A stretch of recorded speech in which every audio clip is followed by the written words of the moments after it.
What you don't want when you're coming around a bend is to get blinded by a car briefly. Definitely. And then it go, oh, sorry, let me turn the beams off. Yeah. I've blinded you first, and now I apologise. Hello, and welcome back to the Driving Project, and the first podcast that Tom and I are going to do just to see what these are like. We're just going to chat some rubbish. Chat some car-related rubbish. There's not really going to be an agenda to these. We are just going to talk. We're in my office, which is the L322. We're on the way to pick up a MOT failure Renault Clio, because what else would we be doing on a Wednesday evening? So we've got about an hour to chat absolute rubbish, and we're going to share that with you. What has wound you up this week about cars or car drivers? I hate when it gets to late October, early November, and everyone is driving to work in the dark, going home from work in the dark, and people just haven't had to do that, and people come driving down the other way, and you got the car in front braking every 2 seconds when a car comes. Why? Because they don't know how to drive.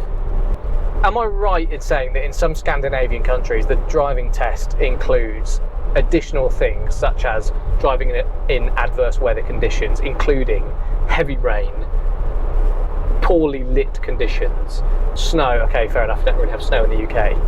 Well, I'm pretty sure, as you were saying, in Scandinavia, correct me if I'm wrong, but I'm pretty sure even to pass your driving test, they put you on a skid pan.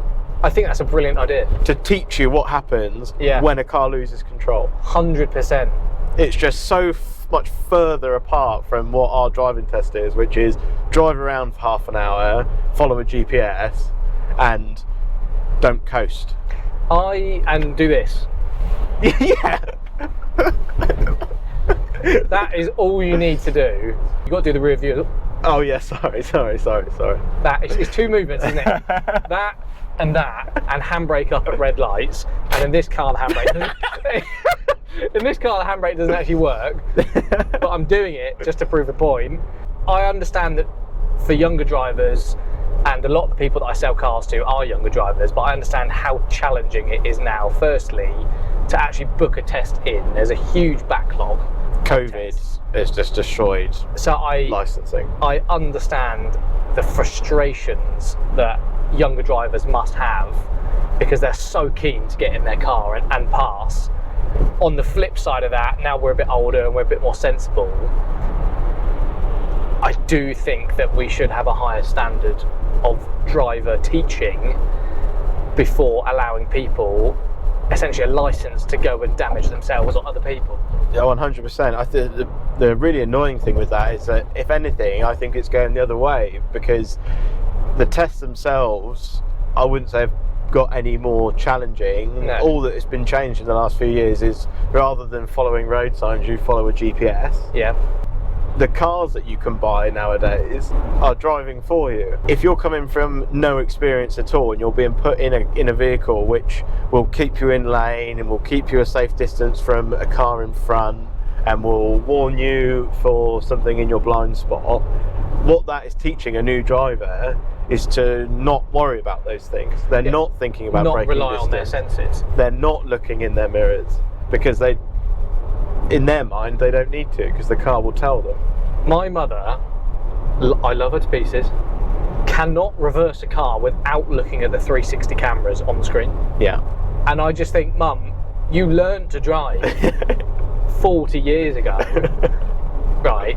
And you're now so reliant on visual and audible aids. Yeah. It's like you used to reverse with your eyes. Yeah. And, looking out the mirrors, and now you can't do it unless you're looking at the screen. And I think we're all... That's just crazy for me. What is that all about? I think we're all partially victims of this, though, because I know when I got my Audi and the parking sensors didn't work, I was exactly the same. I can remember it because I was so used to having a car with parking sensors. I was backing up going, I don't actually know how far that is. How about you, Alex? What's been winding you up this week? For me, it's automatic high beams. Oh yes. I drove 2 cars home this week. One Nissan Qashqai, which had automatic high beams, which were horrendous, And actually, I was quite surprised. It was a 13 plate. Do you remember the C350 I had in stock? Yes. That was, I mean, that car's 11 years old, and that had automatic high beams, and they were actually better than the Qashqai ones were. But they infuriate me because, okay, they'll turn off when the car's coming, and then the car's gone. I'm still waiting for my high beams to turn on, and 10 seconds later it flicks them on for me. Yeah. I've then crashed into the verge because I haven't had my high beams, and then they've turned them off again because I've seen a 40 sign, it's reflective, and it's turned it off. Yeah. They're just dangerous. I think from a driving point of view, as you said, that it will turn off when it sees headlights, for example, but it won't turn off when you can see a car behind a bend, and a human would go, there's a car coming, I'm going to turn my high beams off. Yeah. Whereas the car will go, no, let me see the headlights first. What you don't want when you're coming around a bend is to get blinded by a car briefly. Definitely. And then it go, oh, sorry, let me turn the beams off.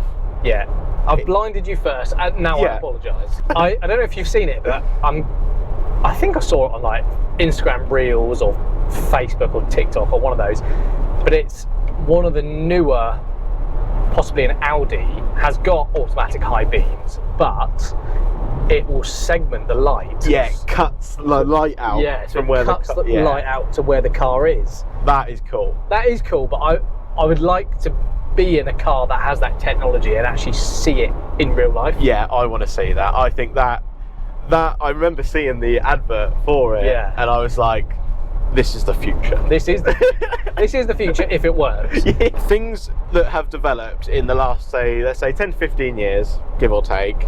Automatic high beams. Yeah. I hate. Radar guided cruise control is the next one. I hate that. Because the whole point for me of cruise control, especially on a motorway, is that you stay at the same speed all the time. Granted, if there's traffic, I know you can't always do that, but times like now, you want to set it at 70 miles an hour and stay at 70 miles an hour. What I don't want is to be going 70 miles an hour and then a car pull in front of me, or me approach a car to overtake, and then the car go, no, you must slow down now. Just keep me going at the same speed. Yeah. If I need to slow down, I will slow down. I'm with you. I like the cars that brake for you in an emergency situation. Yes. I think that is good technology. So what I found is that people will sit on the outside lane with their radar on at 90, and they're, I don't know, 100 metres away from the car in front, and they're just following that car's speed. So if you're behind that car, it's infuriating because you want to get on with it. Yeah. So I think a lot of times when you think people are undertaking you, they're not. They are, but they've got their radar on. They've got their cruise control, and they're just following the car in front, and they're just changing the speed also. That needs to go in the bin for me. Yeah, 100%. Blind spot is brilliant. Blind spot does serve a purpose in modern driving. I am an advocate of blind spot. I do think it's the whole point of making people lazier. Yeah. And I still believe that you should check your own blind spot, just rather than being reliant on the technology. But I do think it is a good bit of tech as a quick reference, just a look and glance. It's definitely a nice to have it there. It's never inconvenienced me. Yeah, having that. No, definitely. In the next 5 years, I'm going to be offered so many more battery-powered vehicles or hybrid-powered vehicles in part exchange, and I don't want them because I've got to provide a warranty with all of my products, and I have to prep them to a high retail standard. But if that battery capacity is knackered, is he going to try it? He's going to try it. He's not going to win it.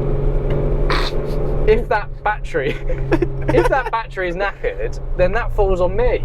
Yeah. As a supplying dealer to do something about it. Yeah, but you're the devil. You're a car dealer. I am the devil. You break cars and then give them to people. On purpose. On purpose. For fun. I am not looking forward to the day that I'm going to have to sell a hybrid or electric vehicle. Imagine taking a 10 grand car in part exchange, electric car, again, get it prepped, whatever, goes up for sale, and then under warranty, battery dies, and they're like, yeah, okay, so that's going to be £15,000 for a new battery, please. So what do you do? I don't know.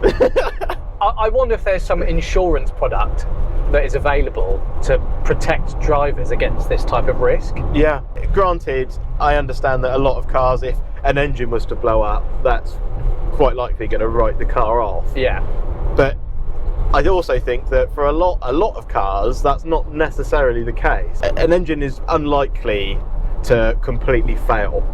There will be a component which can be repaired, or if a gearbox fails, it will be a component that can be repaired.